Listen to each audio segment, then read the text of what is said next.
to be a lot. So it's going to be fun. So definitely come next week. But tonight, we're actually going to teach out of Exodus chapter 32. So Exodus chapter 32, if you're keeping track at home, we taught on Exodus chapter 32 like 2 weeks ago now. But I actually originally was going to teach more of what I'm going to teach tonight, and the Lord kind of changed that. So tonight, we're going to finish what I was. So first off, Bible trivia quiz. Everyone ready? Bible fact. Whenever we see... Calm down, I haven't got to say it yet. In the Bible, you see the word God a lot. You also see gods a lot. God or gods a lot, okay? Now, if you pay attention, some of those will be capitalized. Some of them will not. What's the difference? Egyptian gods are not the real God. Egyptian gods are not the real gods. You're close. God's like a general term, and God is like... But why would God be capitalized some and not the other time? Because they're not referring to the God up above, the real one true pronouns. You're on the right. Well, it's not about pronouns. You're on the right track. Listen, whenever you see a big G, all right, a big G or a big L, because also is word used for the word Lord. L, capital. Yeah, capital. Okay. Whenever you see that, it is referring, okay, to like the one true God. All right, if it's capitalized, it's referring to the one true God. Whereas if it is not, okay, it's referring to some other form of a God. Okay, so again, if it's capitalized, we're referring to the one God. It's a name. It is a specific God, the one God that's being referred to.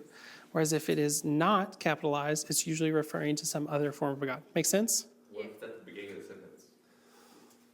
It's Monday. I'm editing through this week's sermon, and I wanted to address the question that Owen just asked. He asked a very good question that honestly I had never thought of, and we did kind of answer it last night. We kind of came to a consensus, and it wasn't wrong, but I don't think we had properly addressed the question. So the question was posed, what... I was saying how capital G means that it's God, capital L means that it's Lord. But the question was posed, what if it starts a sentence? Right? Does that throw that rule off? Does it not mean? This is what I found with my research today. And I think I'm going to conclude with this. To my knowledge, from what I found, and I did multiple different searches looking at different sites that I used to study things. And I also looked... I cheated. I don't know if it's cheating.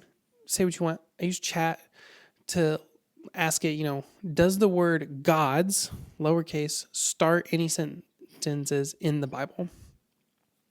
I didn't find anything. Okay. And that's, again, I looked through an AI. I looked through multiple different websites, sources. I could not find anything saying that the word gods, as in not the one true God, started a sentence. However, I did find multiple different things where God, like the one true God, he does start a sentence. So to my knowledge, we don't actually come across an instance where there is a God referenced that is not the God that starts a sentence. However, here's what I will say. Here's how I'll kind of wrap this up in my answer. While I don't think it happens, if it does happen, so let's say you're going through the Bible and you come across an instance and you see God's referenced at the beginning of a sentence and it's capitalized. Here's what I would do. I would just look it up, all right? Because ultimately I don't for sure know, and there could potentially be somewhere that it does happen, all right? So I would just look it up, and the easiest way to look it up is you just get on your Bible app, because everyone has the YouVersion Bible app, and you look up the New Messianic Version, and it's going to kick up that. Okay, and it's going to kick up all the different names, and you can look in there, and you're looking for the actual name of God, all right, which would be Yahweh or Yeshua or Adonai, something along those lines. And that would be referencing the one true God. It lays it out very, very well. So again, to my knowledge, it doesn't happen, but it could. So if you come across it, I would just look it up. All right. Hope that's a satisfactory answer. It was a really good question I wanted to address. And hope you enjoy the rest of this. Whenever you see capital G, talking about God, capital Lord, you're talking about the one Lord. It's referring to the name of God. Okay, got it? Good? Same page? We're good, Andrew? Yeah. Okay. I was afraid. Well, no, I was just quadruple checking. I hold the truth very high, and I wanted to make sure I wasn't misrepresenting. Okay? So, Exodus chapter 32, verses 1 through 6. Y'all good? Yeah, are you? I think I am now. I think we're good. We're on the same page. All right. I've quadruple checked. When the people saw that Moses was so long in coming down from the mountain, they gathered around Aaron and said, "Come, make us gods." Big G, little g? Little g. Who will go before us? As for this fellow, Moses, who brought us up out of Egypt, we don't know what has happened to him. Aaron answered them, "Take off the gold earrings that your wives, your sons, and your daughters are wearing, and bring them to me." So all the people took off their earrings and brought them to Aaron. He took what they handed him and made it into an idol cast in the shape of a calf, fashioned it with a tool. Then they said, "These are your gods." Big G, little g? Big. Brayden, go to the next slide. Yeah, I don't know. Said, "These are your gods." Big G, little g. "Israel, who brought you up out of Egypt."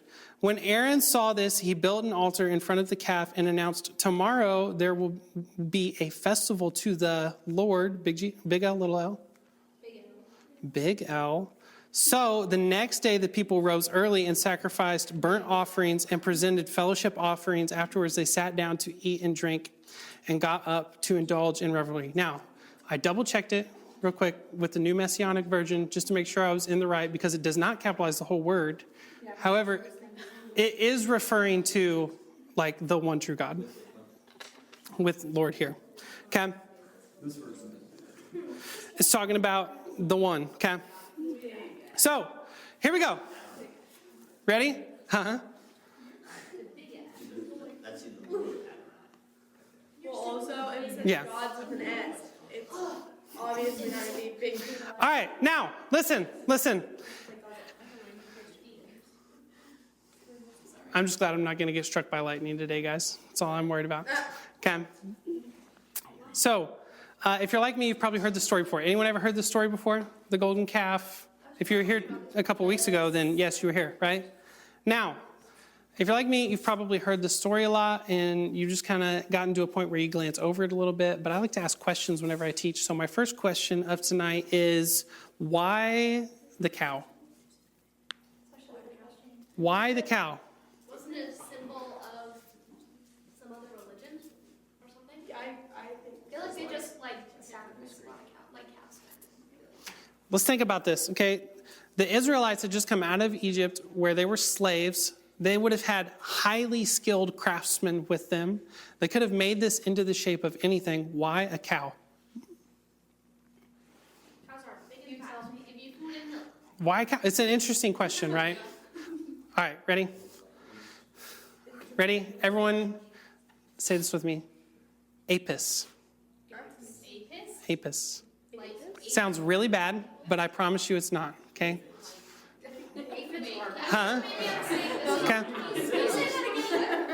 All right, we'll say it like this. Apis. Like Apis. Quick. That's much better. Apis. Could you just spell it? A-P-I-S.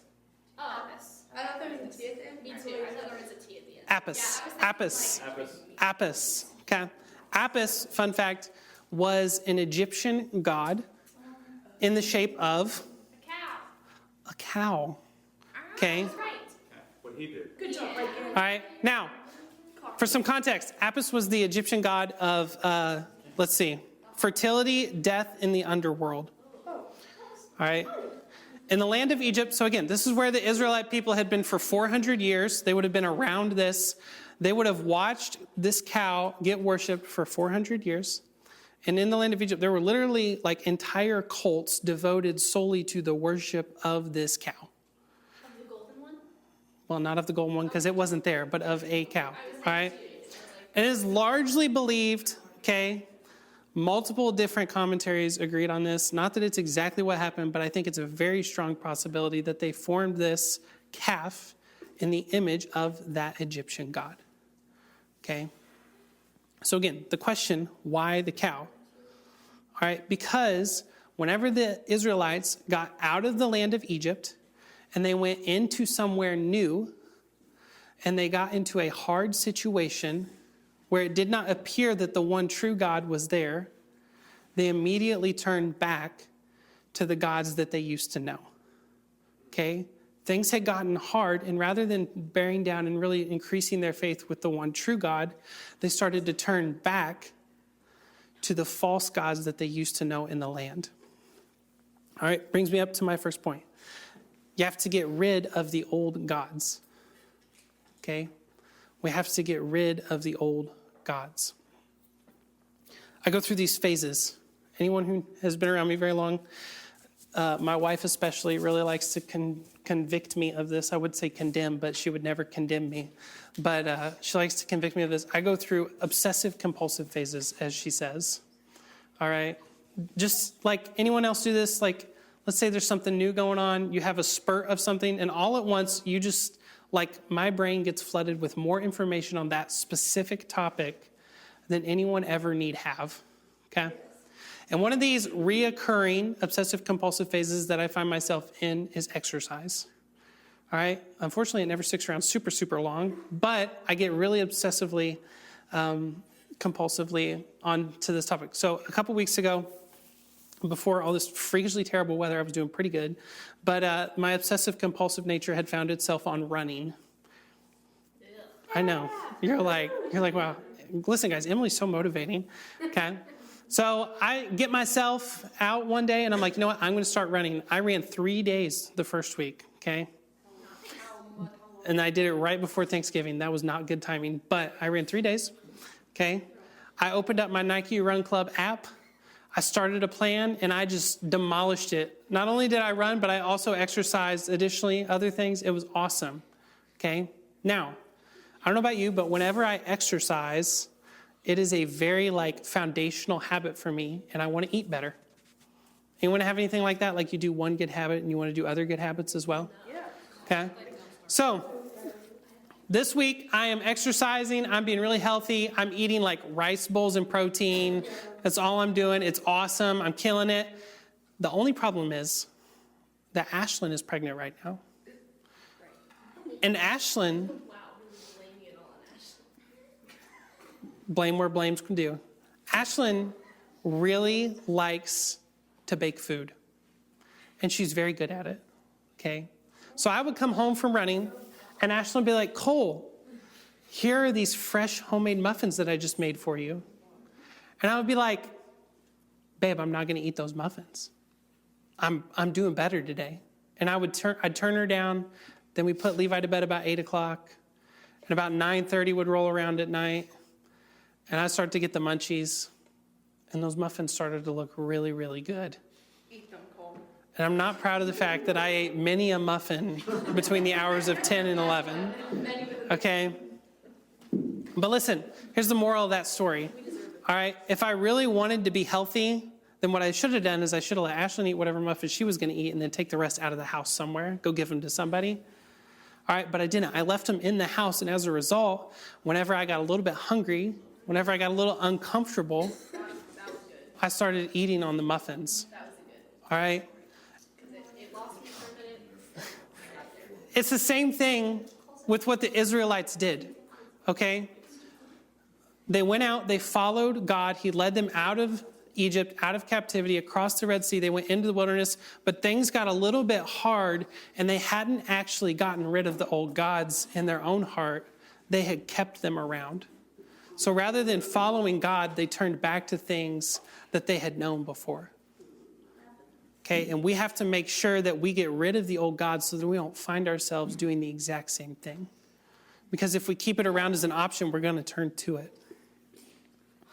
All right, verse 5, which I read a minute ago, but I'm going to read again. When Aaron saw this, he built an altar in front of the calf and announced, tomorrow there will be a festival to the Lord. Again, quadruple checked it. It is, in fact, talking about the one true God. Anyone notice anything odd about that? Wait, Anything odd about the situation? But like it's yeah. but like I don't know. Why he They were built it in talking front of about the how calf? the Why calf not? is the Lord, but it's not. Well, hold on. Let me clarify. So Aaron goes out. He builds this calf. He says, Israel, this is your God. So like this object is your God. And then he says, tomorrow we're going to hold a festival to the one true God for this cow. For the God. You're not making It's this not make making sense. Yeah. No. He addressed the one true God But for the festival, it's a festival for God. but he's doing it because of this other God, lowercase g, that he had made. It's This is what the equivalent would be. All right, this is the best analogy I can come up for this that just really puts it in perspective. Let's say, this is made up, never happened. Okay, for me and Ashlyn's 10th wedding anniversary, we plan this really, really big party. Everyone gets invited. We're celebrating 10 years. We're getting ready to really go crazy. And I go out the night before, and I find myself a girl. We'll call her Karen. I go out and find Karen. Wow. And me and Karen hook up, and I go, hey, Karen, tomorrow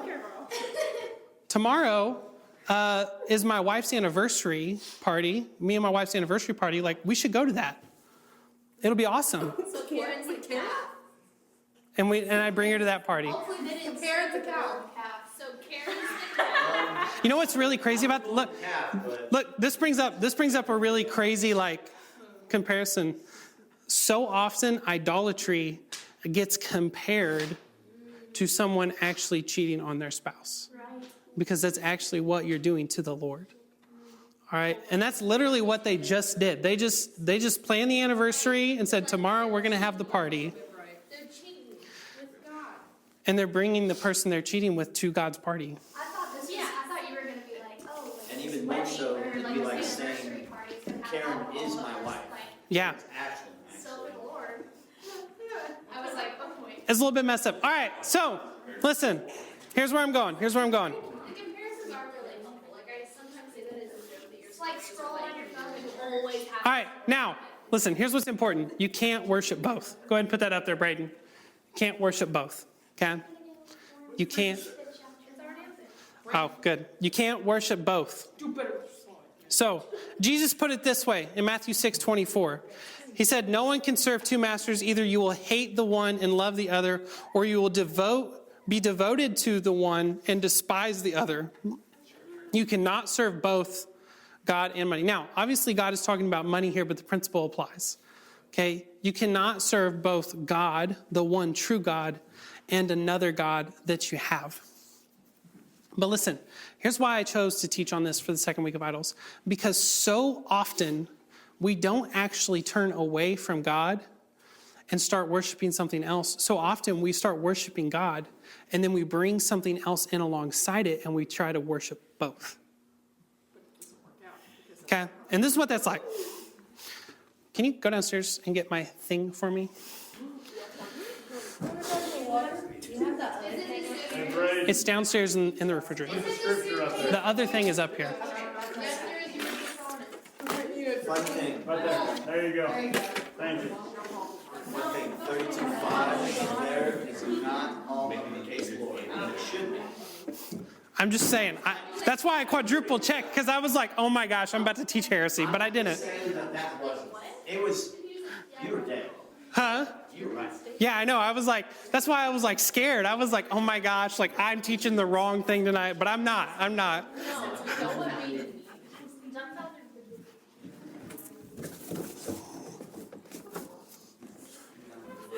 All right, so all throughout the Bible, you see this theme. Listen, this is like Bible teaching 101. I went to college for a couple classes. I learned this in one of my Bible college classes, so. Is it the suitcase? Huh? Is it the suitcase? No, it's not. Okay, you're going to find out. Listen, Braden brought the suitcase. I didn't bring the suitcase. Okay? Now, listen. Okay? This is what I want you to know. Everyone say syncretism. Syncretism. Okay, now, this is the concept that we just read about. Okay? This is where God, the one true God, okay, Yahweh, all right, the Israelites were worshiping him.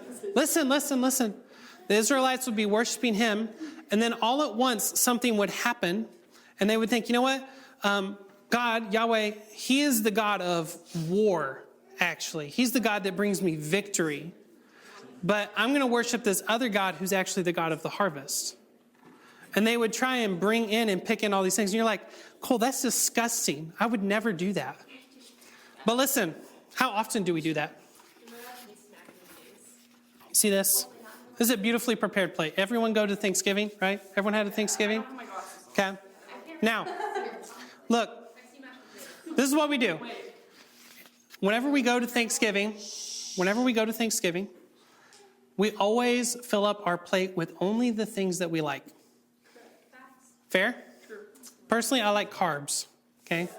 So on this plate, let's say I've went to Thanksgiving and notice there's nothing green. There is nothing that I would ever consider healthy, because why would I put that on my plate? I'm not on an exercise kick this week. Okay? Why would I ever put something healthy on my plate? Okay? So we make this plate, and at the end of it, we get something that looks good, appealing. Let me translate that into what we're talking about tonight. Okay? Whenever we start to follow God, we think, you know what? God is the God of love, and I love the way that he loves people. I'm going to put that on my plate. Maybe that's the noodles. And then we go, but you know what? I don't like the fact that God says I shouldn't do things with my boyfriend or girlfriend until I'm married, so I'm going to leave that off of my plate. So I'm going to put a little bit of something else on here. Or, you know what? I love the fact that God says that I'm forgiven. I think I should be forgiven, but I don't want to actually forgive anyone who's done something wrong against me. So I'm going to keep a little bit of resentment on my plate. Culture says it's okay. They did me wrong. I can do that. That's fine. I need to keep some distance. Or maybe, I don't know. What's another thing? Maybe you're like, you know what? They don't actually know how my parents talk to me. I don't have to respect them. You know what? That's fine. I don't want to keep that. I'm going to keep a little bit else. And at the end of it, we think we have this beautifully prepared plate. We have everything put together. But this is what actually happens. We get our plate, okay, and it's sitting there, and it's all pretty, and it's good to go. And then we have this. Josie's about to freak out. Is it your stupid blender? Look. Why did you know what that is? Because the stupid blender, his fancy smoothie maker or whatever, that gets Is that an Ninja Creamy? Do you have milk fluid in that? All right, look. This is what we're actually doing. All right? Whenever we try and mix, listen. Whenever we try and mix different things, rather than it coming out on this beautifully compartmentalized, put together plate, we actually just are throwing different things. That's a roll. I thought it was mashed potatoes. And we're just putting different things in. Lick your fingers. That's part of a roll too.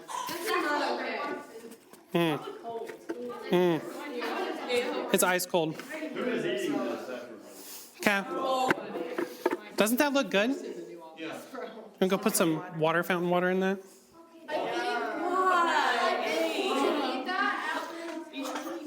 Oh, Josie, you didn't remember. Oh, she's getting the good water.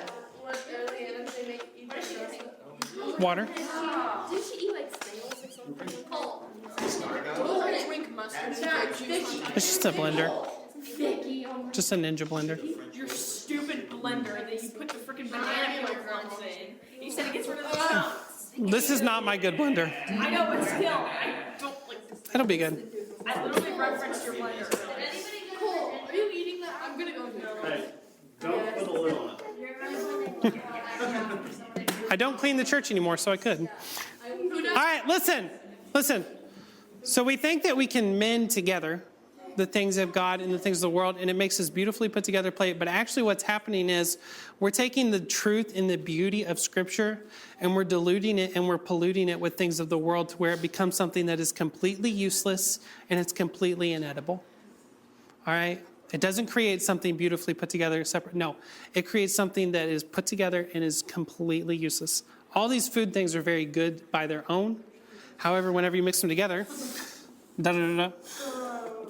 Please hold on to it.